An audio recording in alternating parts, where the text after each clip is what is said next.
Back to Money Talk. Hope everybody had a good lunch, enjoyed their meal. Free meal at that, very good, can't beat that. Our next guest here on the Money Talk show is Mr. Rene Garcia. He's the Director of the Building Division for Zachary Corporation, which really doesn't need an introduction. They're here, they've been representative, they've played a real significant role with the conference, and but I'd like to invite Mr. Garcia to talk about Zachary and their organization and some of the things and projects that you guys do. But first, welcome back to the Money Talk show. You're a veteran. You're the ones that's been on. You're one of the few that's been on here each year that we've had it. So welcome back, Rene. Yeah, thank you, Lacy. Good to be back. Good to be back. Well, if you can, just give the audience a little bit of background about Zachary Corporation. You guys are a family-owned company, been around a long time, but just to let our audience know a little bit more about your organization, the projects that you do, and the type of work that you do. Sure. Zachary is about an 84-year-old company that's been located here in San Antonio for the last 50 years. Really international type work, a lot of national work, do a lot of highway work, power plants. We have separate companies that do industrial type projects. The company that I'm with does transportation and building, commercial building work. I've been with the company for 27 years. It can't get rid of me. And it's been a great career, a great family to work for. And we're happy to be a part of this. Okay, happy to hear that. You know, you and I were talking earlier. You were commended by Ms. Williams, who was with TxDOT, about you guys being here in support of the conference and coming out and really reaching out to the small business community. And having said that, can you talk about, you know, Zachary's goals and objectives about being here at the conference? Yeah, you know, our philosophy is really that we can't be in business without partners. And small business, Zachary at one time was a small business, and you know, we believe in helping out as much as we can. It's who we are, it's what we believe in, so we've just spent a lot of time making sure that we're reaching out, involved in mentor-protege programs and in functions like this, just trying to get the word out constantly. See a lot of people running around here that are from Zachary, that they're just there for anybody to talk to and kind of understand where we're at. The world is changing all the time, so we're just want to make sure that everybody understands where we're going and how they can help and what we can do to help each other.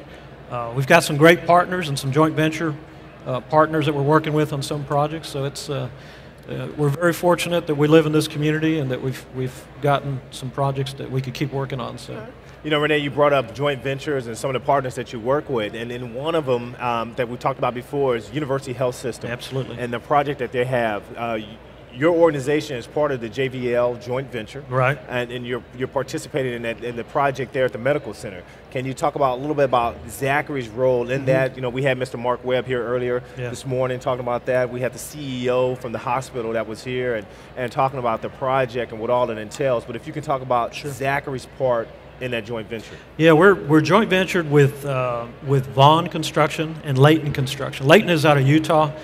Both family-owned companies, great firms. There's a long history of relationships between David Zachary, Tom Vaughn, and David Layton. So that it's really a good marriage of companies for this project. We're real fortunate to be selected to be the construction manager at risk for the medical center project, which is about a $600 million project. We've been working on the parking garage right now. If you drive through there, you'll see a garage using some innovative processes for that. If you want to know more about that, you can stop and talk to the guys at the booth. But the next step is to start working on central plants and the tower itself. The tower is going to be the biggest part of that project for us, probably the most difficult, the most intricate, and it sits right next to the existing hospital. And so it's going to be a real challenge, but one that we're happy that we're asked to be a part of that. So it's a unique project, being that it's a hospital, so some of their functions obviously can't stop. So you guys have to work around that with the scale of that project. So it makes it a very complex project, but a unique one at that. Yeah, we've got just a great partnership with UHS, with Mark Webb and his whole team, and the Parsons group, the Broadus, Munoz group that's involved too. Everybody is looking out for the patient. I mean, it's really the objective there is to make sure that, like you said, we don't affect what the hospital's doing. And when we walk away, that they've got a place that's just state of the art that really serves this community in a great way. So they have done an excellent job of putting that program together, and it should be really exciting in a couple of years when they get to open the doors. Be quite interesting. Hopefully you and I won't need any of those services anytime soon. That's right. But, you know, we were talking earlier about that project being at the Bexar County Hospital, but you're also doing other projects with Bexar County. Yeah. Can you talk about those as well? We've been, you know, somebody had asked me in the office, we were working on some paperwork, when our relationship started with Bexar County. It goes back decades. Where we've been working off and on different projects, but one of the projects we just finished is an extension to the courthouse. Okay. The Justice Center, actually. So we're closing up that project. It's going to be LEED certified, so it's a sustainable type building. The vision of the leaders of Bexar County to look at that as an option for delivering a project was really a great opportunity for us. But then the second project that we're just now kicking off is the Performing Arts Center. It's going to be located downtown. Okay. And that's a pretty significant project. It's one of the community venue projects? It's a community venue project. The intent is to try to give another venue for cultural enhancement of our community. It's going to be a very nice facility, done very thoughtfully with respect to the things that they're going to be doing in the facility. So it should be exciting. That project won't be starting till next year, probably about the second, third quarter. But they've got a booth back there too, on the back side over here. If you want to learn more about that, you can stop and talk to that team. Now, I think depending on who the owner is, you know, Bexar County, typically there's goals that are associated with the project. Right. I know your organization has been very successful with the projects that you've had, particularly on the federal side, and not only meeting but exceeding those goals. And I anticipate that you guys will do the same thing with the Bexar County projects that you have. Every project we do, we take it to heart. It's not because we have to do it; it's because we believe in doing it. It's just the right thing to do. So, every project has different goals. But overall, we have a mission, and that's to serve the community. And this is part of serving the community, is to share, the opportunities that exist with those projects with as many small businesses, local businesses, minority businesses as we can, veteran business. Okay.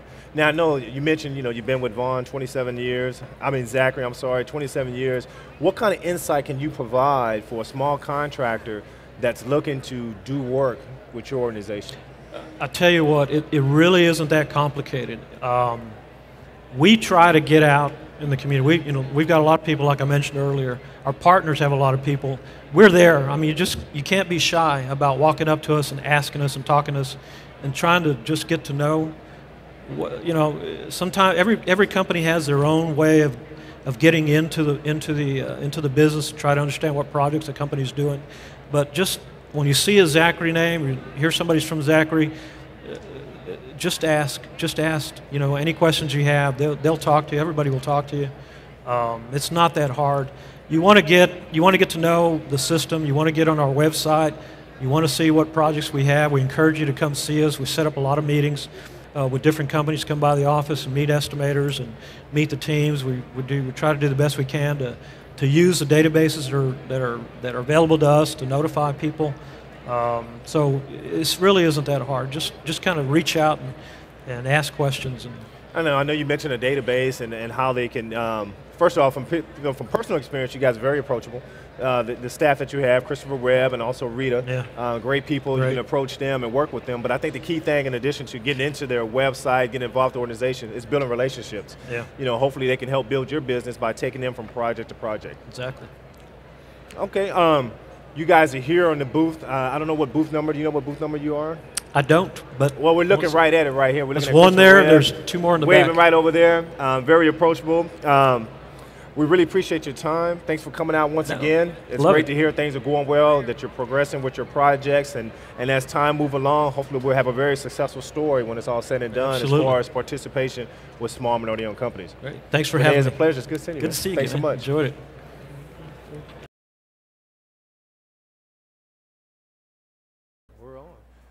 Well, welcome back to the Money Talk Show, and we're here with our next guest. We have Ms. Denise Shafer, who's a contract administrator with the City of San Antonio Capital Improvement Management Systems program, and she's a veteran to the show, or I say she's been a regular guest. She's been on here each of the last 3 years we've been here, and so Denise, welcome back to the Money Talk Show, and thank you again for taking time out of your busy schedule to accommodate us. Thank you very much for having me today. Well, I appreciate you being here and everything. And just to bring everybody up to speed, you're with the city of San Antonio. And can you talk a little bit about your area in which you manage and work in, your department, please? The Capital Improvements Management Services Department does capital improvements construction work citywide for all of our customer departments, such as Parks and Recreation, for streets and drainage, and libraries, fire stations.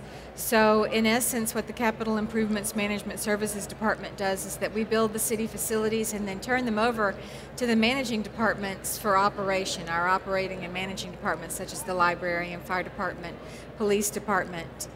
Okay. Now, we talked 2 years ago about your program and the bond program that you've had. Can you update our audience about how that's progressed? And you mentioned to me earlier about where you are. Can you let our audience know about how far along you guys have come and the success of the bond program? Absolutely. In 2007, we started our $550 million bond program that will go from construction from 2007 to 2012.